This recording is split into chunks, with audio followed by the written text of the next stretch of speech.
Again welcome to our channel. तो आज हम ले आए हैं फिजिक्स का और एक new video.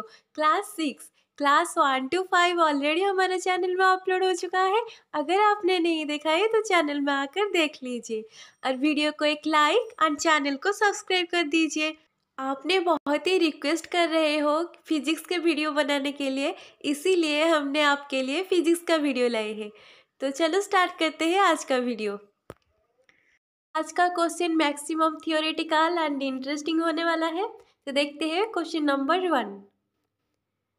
SI unit of work done is. SI unit of work done is. Option A joule, option B newton metre, option C both A and B and option D none of the above. तो work done का SI unit क्या है? इसका answer है option C both A and B, मतलब joule and Newton metre. Joule is equal to newton metre. तो next देखते हैं क्वेश्चन नंबर 2। देखो ये भी एक इंटरेस्टिंग क्वेश्चन है। A car is moving in a straight line. A car is moving in a straight line. Question को अच्छे से पढ़ना। With a constant speed, with a constant speed, which of the following statement is true? Which of the following statement is true? A car is moving in a straight line with a constant speed. Option A, the car has zero acceleration. Option B, the car has non-zero acceleration. Option C, the car is at rest. And option D, the car is moving a variable velocity, I think, variable speed. तो देखते हैं इनमें से। एक car is moving in a straight line, तो the car is rest तो नहीं होगा क्योंकि मूव कर रहा है car. Then option D variable speed भी नहीं होगा क्योंकि क्वेश्चन में गिवन दिया गया है constant speed. Then option A the car has zero acceleration. Then option B the car has non zero acceleration. तो हमारा आंसर होगा option A the car has zero acceleration when the car moving in a straight line with constant speed. Then next question, question number 3.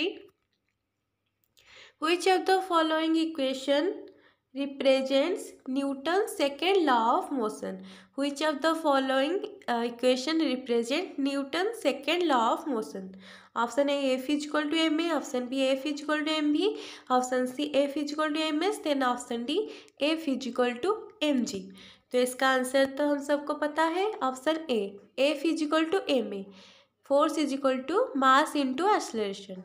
Then next question, question number 4। तो when an object is in equilibrium which of the following statement is true? When an object is in equilibrium is in which of the following statement is true? Then option A, the net force acting on the object is zero. Then option B, the object is at rest. Then option C, the object has zero acceleration. Option D, all of the above. तो इनमें से इसका answer होगा option A the net force acting on the object is zero. तो next question देखते हैं, question number 5। Which of the following statement about friction is true? Which of the following statements about friction is true? Option A, friction always opposes motion. Friction always opposes motion. Option B, friction always aids motion. Option C, friction depends on the mass of the object. Then option D, friction does not depend on the nature of surface in contact. तो इसका answer है option A friction always opposes motion, क्योंकि by friction the rate of motion decrease. The answer is option A. तो next question देखते हैं, question number 6। Which of the following quantities is a vector quantity? तो which of the following quantities is a vector quantity? तो option A speed, option B mass, option C time and option D displacement. तो what is vector quantity? We know the quantity has both direction, the quantity has both direction and magnitude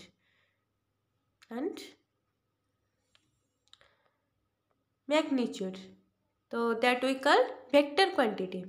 तो इनमें से कौन सा quantity vector quantity है? तो इसका answer है option D, displacement. Displacement has both direction and magnitude. तो नेक्स्ट क्वेश्चन देखते हैं, क्वेश्चन नंबर 7। तो which of Newton's law states that every action has an equal and opposite reaction। ये तो एक बहुत ही कॉमन लॉ है। Which of the Newton's laws states that every action has an equal and opposite reaction? Option A first law, option B second law, option C third law, then option D none of the above. तो इसका answer है option C, third law. Then next question देखते हैं, question number 8। If an object is thrown vertically, if an object is thrown vertically upward, what happens to its velocity as it reaches its highest point? When an object is thrown vertically upward, then what happens to its velocity as it reaches its highest point? तो highest point में इसका velocity क्या होगा? Then option A, it increases, option B, it decreases, then option C, it remains constant, then option D, it becomes 0। तो इसका answer होगा option D, it becomes 0, क्योंकि at the highest point में due to gravitational force the velocity become 0। then next question देखते हैं, question number 9। Actually मेरी तबीयत थोड़ा ठीक नहीं है, इसीलिए बोलने में दिक्कत हो रही है। तो आप सब अच्छे से पढ़ना, एंट्रेंस में के लिए और सिर्फ 10 डेज ओनली बचे हैं, तो इसीलिए आप सब अच्छे से पढ़ना। ओके, तो हम क्वेश्चन डिस्कस करते हैं। The 9, Which of the following statements about work and energy is true? Which of the following statements about work and energy is true? Option A, work and energy are scalar quantities. Option B, work and energy have the same units. Then option C, work is the rate at which energy is transferred. Then option D, all of the above। तो इसका answer होगा option B, work and energy have the same unit for which the dimension of work is equal to the dimension of energy. Then next question देखते हैं, question number 10। Which of the following equations represents the work done on an object by a constant force? Which of the following equations represents the work done on an object by a constant force? Option A, W is equal to Fd. Option B, W is equal to F by M. Then option C, W is equal to Fv. Then option D, W is equal to Ma। तो इसका answer होगा option A, W is equal to Fd। Then next question, question number 11। ये fluid mechanics का एक क्वेश्चन है। तो what is fluid mechanics? What is fluid mechanics? The study of fluid behaviour at rest, the study of fluid behaviour in motion, then study of fluid behavior at rest and in motion, then study of fluid behavior at rest and in motion। Question दो option थोड़ा repeat हो गई है, तो इसका answer है ये, study of fluid behaviour at rest and in motion. Then question number 12। If a person studies about a fluid which is at rest, what will you call his domain of study? Option A, fluid dynamics. Option B, fluid mechanics. Option C, fluid statics. And option D, fluid dynamics। If a person studies about fluid which is at rest, fluid as at rest। तो इसका answer होगा option सी, rest में होता है तो इसीलिए fluid statics है। जैसे कि हम पढ़े थे इलेक्ट्रोस्टैटिक्स, वो भी in rest. Then question number 13, when is a fluid called turbulent? When is a fluid called turbulent? Option A, high viscosity of fluid. Option B, Reynolds number is greater than 2000. Then option C, Reynolds number is less than 2000. Then option D, the density of the fluid low। तो इसका answer होगा option B, Reynolds number is greater than 2000। Then next question 14, stagnation point is the point in fluid mechanics where the velocity of the fluid at that point is। stagnation point, option A unity, option B constant, option C infinity, then option D 0। तो stagnation मतलब the fluid which in rest, तो rest में होता है इसीलिए इसका velocity है 0। तो इसका आंसर है ऑप्शन डी 0।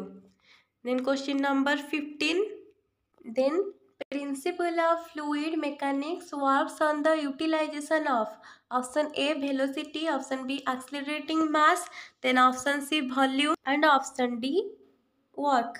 तो इसका आंसर होगा option D work. Number 16, what is the smallest possible unit of information in quantum computing? Option A qubit, option B bit, option C byte and option D megabyte. तो इसका answer आप सबको comment करना होगा, तो comment कर दीजिए। तो नेक्स्ट क्वेश्चन देखते हैं, क्वेश्चन नंबर 17। देखो, what is the term for the process by which an electron transitions from a higher energy level to a lower energy level, emitting a photon in the process? In which process? Then option A absorption, option B emission, option C excitation and option D ionization। तो इसका answer है option B emission। Then next question number 18, the de Broglie wavelength of an electron accelerated to a potential of 400 volt is approximately। the de Broglie wavelength of an electron accelerated to a potential of 400 is volt is approximately। एक problematic question है। Option A 0.03 nanometre, option B 0.04 nanometre, option C 0.12 nanometre, then option D 0.06 nanometre. तो हम explanation देखते हैं। तो ये रहा इसका एक्सप्लेनेशन। देखो, electron accelerated to a potential of 400 volt given दिए है। तो kinetic energy K equal to 400 electron volt. Then de Broglie wavelength, तो इसका फॉर्मूला है lambda is equal to h/2m का root over. Then lambda is equal to put the values in formula, h is equal to 6.6 into 10 to the power minus 34 which is Planck's constant, then 2 whole into m। तो m is equal to mass of electron 9.1 into 10 to the power minus 31, then 4 into 400 into k 1.6 into 10 to the power minus 19। तो देखो ये रहा। Then lambda is equal to 6.6 into 10 to the power minus 34 by solution 1.08 into 10 to the power minus 23 होगा, is equal to 6.1 into 10 to the power minus 11। देन 6.1 into 10 to the power minus 2 nanometre. 1 metre is equal to 10 to the power 9 nanometre. तो by converting इसका answer होगा option 0.06 nanometre which is option D. Option D 0.06 nanometre. Then next question नंबर 19, if kinetic energy of electron doubles its de Broglie wavelength changes by a factor। Option A 0.5, option B 2, then option C 3, then option D 0.707। अगर option में 1 होता था तो इसका answer 1 होगा। तो in this option the nearest value of 1, तो इसका आंसर है ऑप्शन डी 0.707।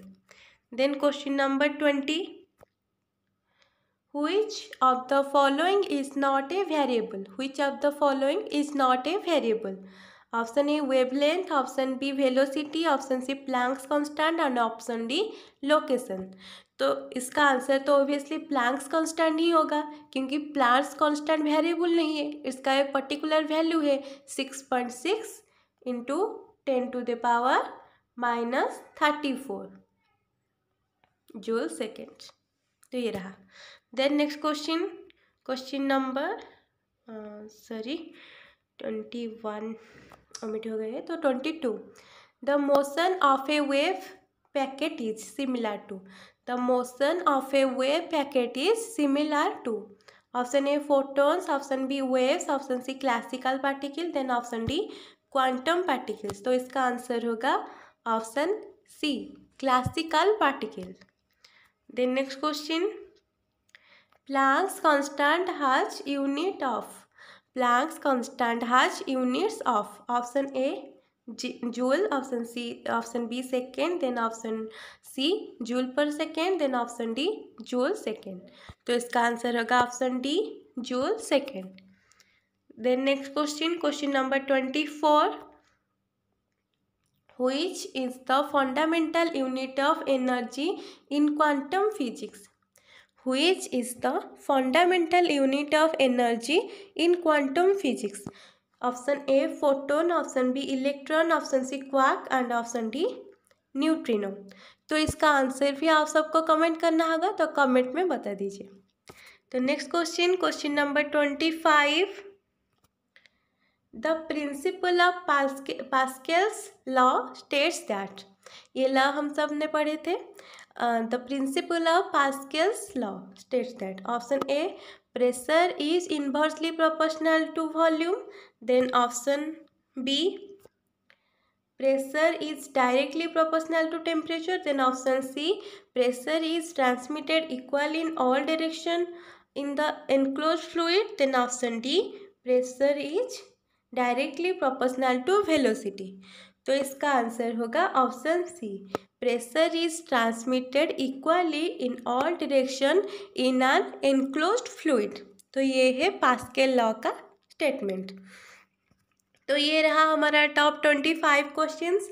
अगर आपको वीडियो अच्छा लगा तो वीडियो को एक लाइक और चैनल को सब्सक्राइब कर दीजिए और नीचे कमेंट कर दीजिए। ऐसे हमारे साथ जुड़े रहे और हमको ऐसे ही सपोर्ट करते रहे और ऐसे और भी वीडियो हम लाएंगे। तब तक के लिए थैंक यू।